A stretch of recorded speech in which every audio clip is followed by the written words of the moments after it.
Courtesy here today. I'm gonna do another deck profile. This is GloryFinder, as you can see here. I already did an unboxing and a review for the GloryFinder bundle.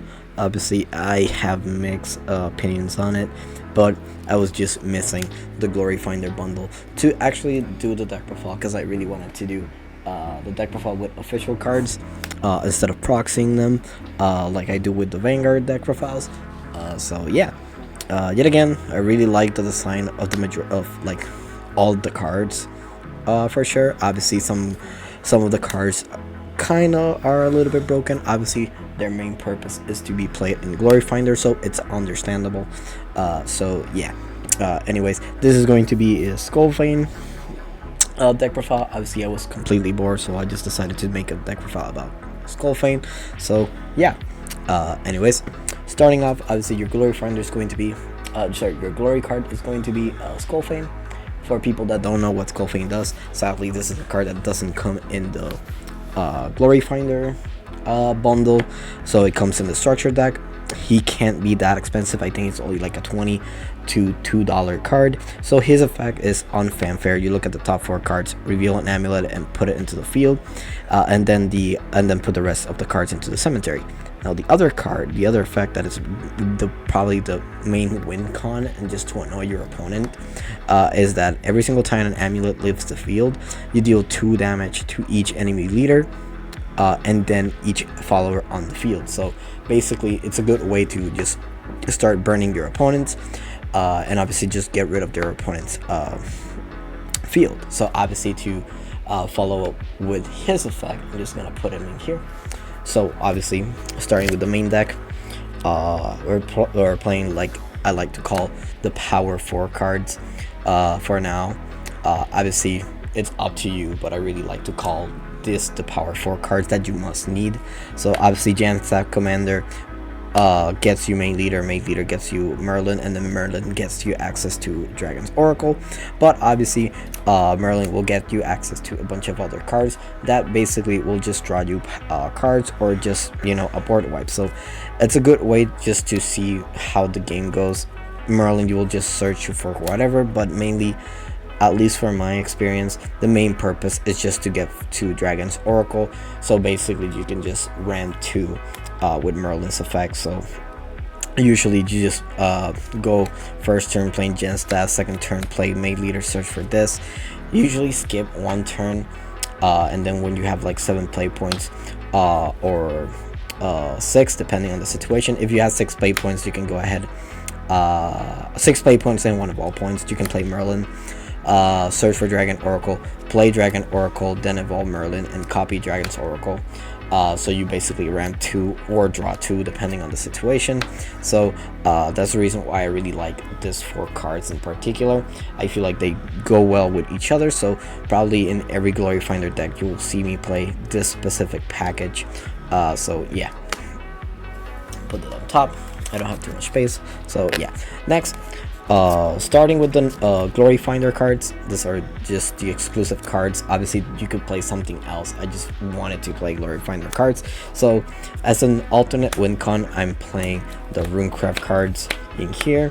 Obviously, one Athena, and then one of the Noble Fangs. Since obviously you want to use Skullfane's effect when Amulet leaves the field to deal 2 damage. You really want to play amulets that will just get sent to the graveyard during your opponent's turn. So Noble Fang is one of those cards that will get the job done. So I'm playing 1 copy. It's amazing, and well, yeah. Compared to all the other ones, this card is just amazing. Deals damage to an enemy follower depending on the first one. So basically, so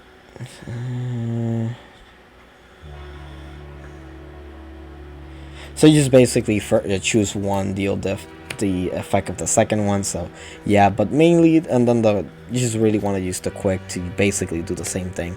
So yeah. Anyways, as an alternate win con, obviously, well, I'm playing the Machina cards from the Runecraft structure deck. So mainly you're gonna go for Tispone. This card is extremely amazing compared to Skullfane. So his effect is that during the end phase, he will evolve depending on the number of cards sent to the graveyard. So if it sends 3 enemy followers were put into the cemetery this turn, you get to evolve him obviously he doesn't have an evolve cost, so that's the only way he can evolve. But with Skullfane on the field, if he's still on the field, basically he can just evolve for free without having to put too much, without having to risk him. So the next turn is basically game if you haven't finish someone. So you can just basically attack for 10, and if you have multiple enemies, you can just basically attack one, and then Skullfane will finish the other one. So yeah, now I don't know about the rest, but obviously this one will deal 10 damage during the end phase, and then this one just puts cards from your hand and followers from your hand into the EX area, and during your start of your end phase it gives +2/+2. Now I'm playing Skullfane as my glory card. It could be something else, so you can get the effect of Electo. You can even play Electo and play a couple other cards from the Runecraft deck, but I feel like I just want to play this as a package, since this is basically another thing. Acceleratium, it's an amulet, goes well with Skullfane. Searches for any card that you need. Mainly you will search for Dispone, and then basically you can just play Acceleratium, play Dispone, recover all play points, and then just swarm your field with other amulets from your hand. So you can basically start doing the effect of Skullfane. Or if you hit this with Skullfane, well, that's cool, because you basically search for anything. Icarus is one of those cards that you kind of want to see early game. It's like all the other cards in here that will basically just draw you 2 cards and then put the rest into the bottom of the deck in any order, and the evolve does the same thing. So yeah, now Athena is basically counts as like another version of your leader, so you can basically play her, and whenever something will deal damage to you, it gets dealt to her if she is reserved. So it's basically like a Planewalker, if you want to see it that way. So yeah, these are the only cards that I'm currently playing for GloryFinder exclusive cards. So yeah, put the cards on top. Alright, so now going into the Runecraft cards. For Runecraft cards, we are playing a bunch of amulets that stack, so these are pretty good. I'm gonna put them like this. So these are all the Runecraft cards that I'm currently playing. They're all amazing. Stack draws you 1, stack heals 3, stack summons a golem, and stack deals 3 damage. Now the reason why I'm playing this one is because you're playing cards like Consecration that will just basically Earth right and getting rid of the amulet, so Skullfane will trigger once you send the amulet to the graveyard. And the other thing is that if you have multiples, you can just play one and then use the effect of stack to rest it and send it to the graveyard, and then Skullfane will trigger, dealing 2 damage to the opponent. So it's pretty good. Obviously this will draw you a card, heal 3, and so on and so forth. This is basically a spot removal, so it's pretty good. That's the reason I'm playing this cards in particular, especially since they are low cost. Next we have draw 2, heal 3, draw 1, Earth right, draw 2. Spot removal, Runic Guardian. The reason why I'm playing Runic Guardian, it makes a magic sediment, so basically an amulet. So if for some reason you get rid of the amulet, Skullfane will trigger. So doing more damage for some reason, and it's basically more to just like go on the long game. Obviously basing the deck out of Skullfane, there are a couple ways that you need to get him. You have to keep him alive, and I will show you a couple cards that will keep him alive. So yeah, next we have Narita Top Road. Going second or third, this card, it's amazing. Draws you 2, turns into a 4/4. So yeah, it's pretty good. Early game, spot removal, board wide for your opponent. And Secret Laboratory is one of those cards that basically, if you have stacks, you can just sacrifice, use a stack and just make a golem.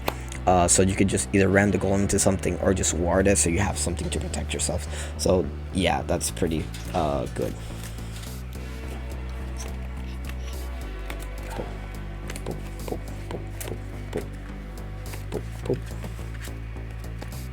Alright, now going into the forest cards. The forest cards are mainly just for forms of protection. They really don't have too many options for sure. So going into all the card, this is just to protect yourself. This is just to protect yourself in case someone is being funny and wants to play a deep one anomaly. If you see it as a GloryFinder card, you could use Merlin to search for this or this. So yeah, it really depends on which one, but in case you don't see your Merlin, you have at least 3 cards, obviously counting the Merlin, that will you know, not make you out of lose because of, you know, of the wood anomaly. So these cards right here are pretty good. Obviously, choose a follower on the field. It cannot deal damage this turn, so it saves you.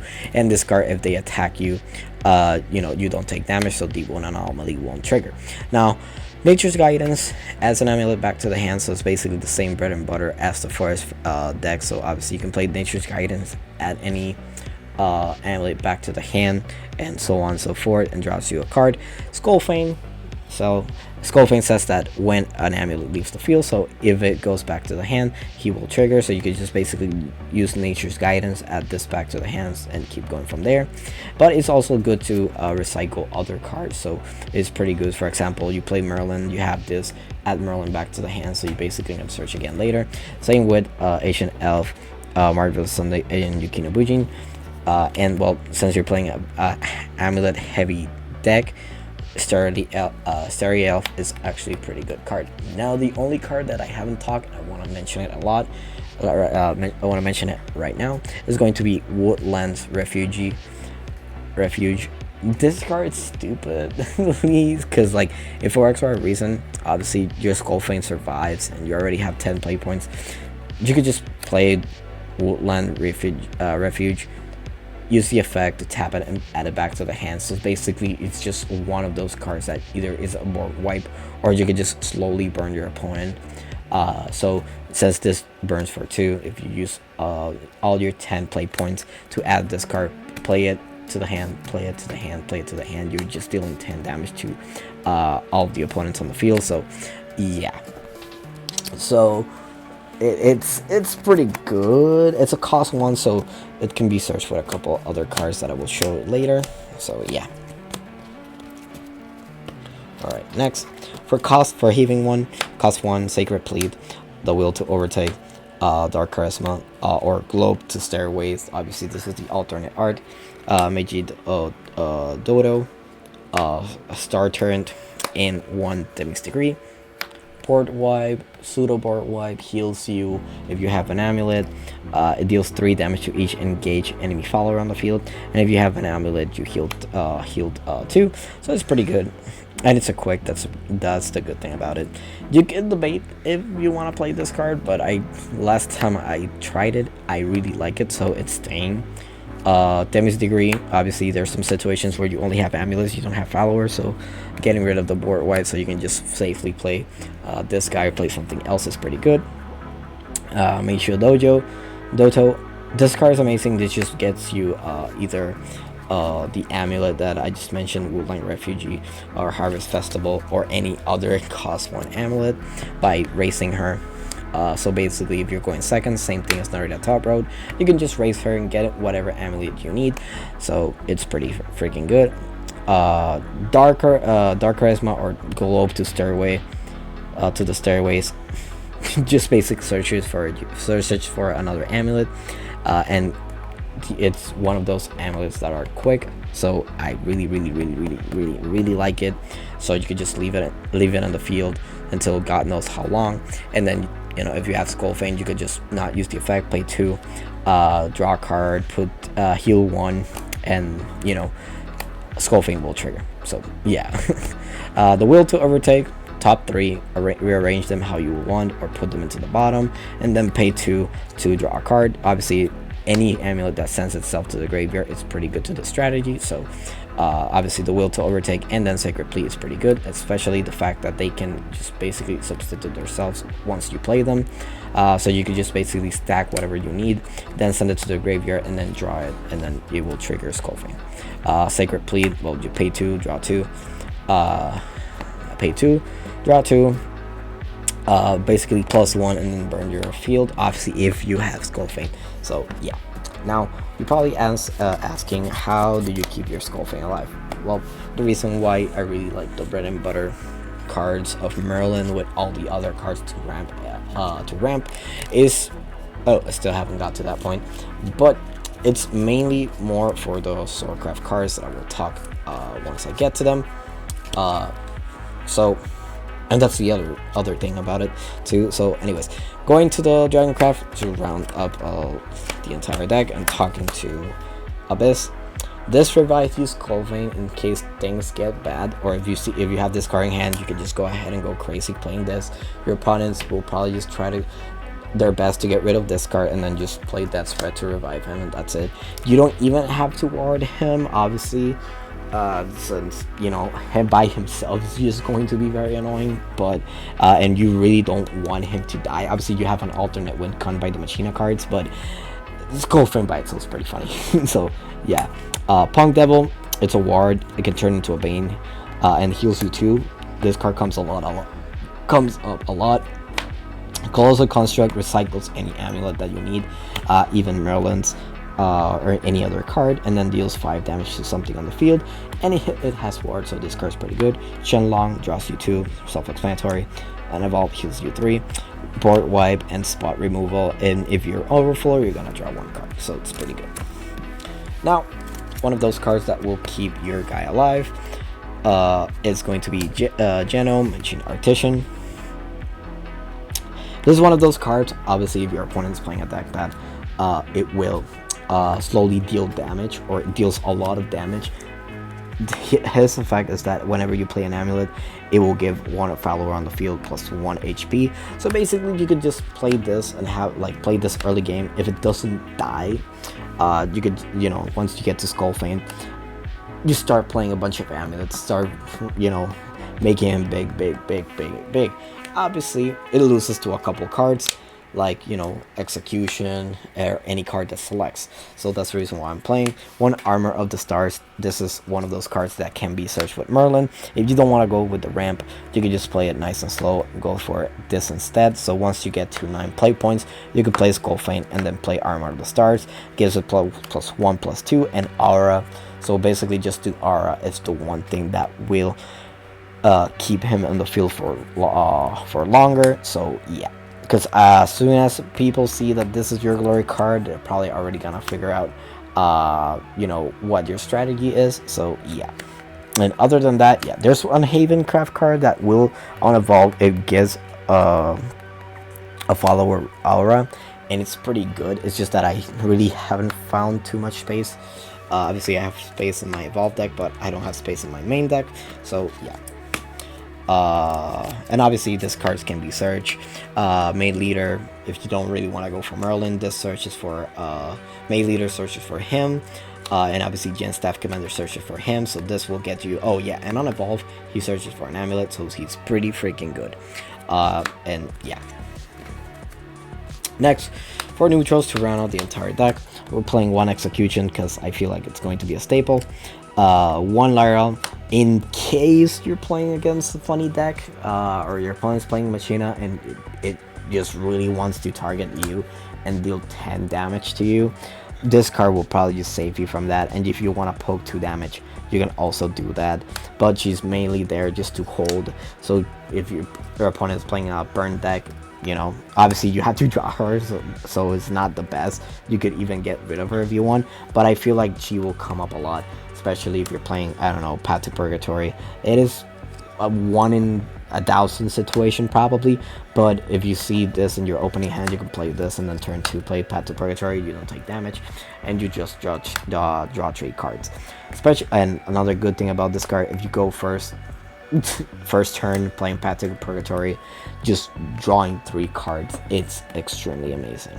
So yeah, and on top of that, it's an amulet, so yeah. Alright, that's it.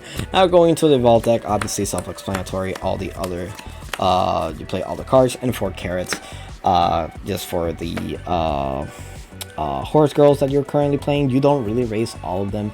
So obviously you only have 2 cards that have the effect on race. The other ones are just in case you have to race them to crash them into something. So that's probably going to be the bread and butter of the reason why I'm playing 4 carrots, and well, I have space. So yeah, a little bit more in depth. I have no clue what this guy does. I think he does the same as the other one. I know this one just has a sail, and it can attack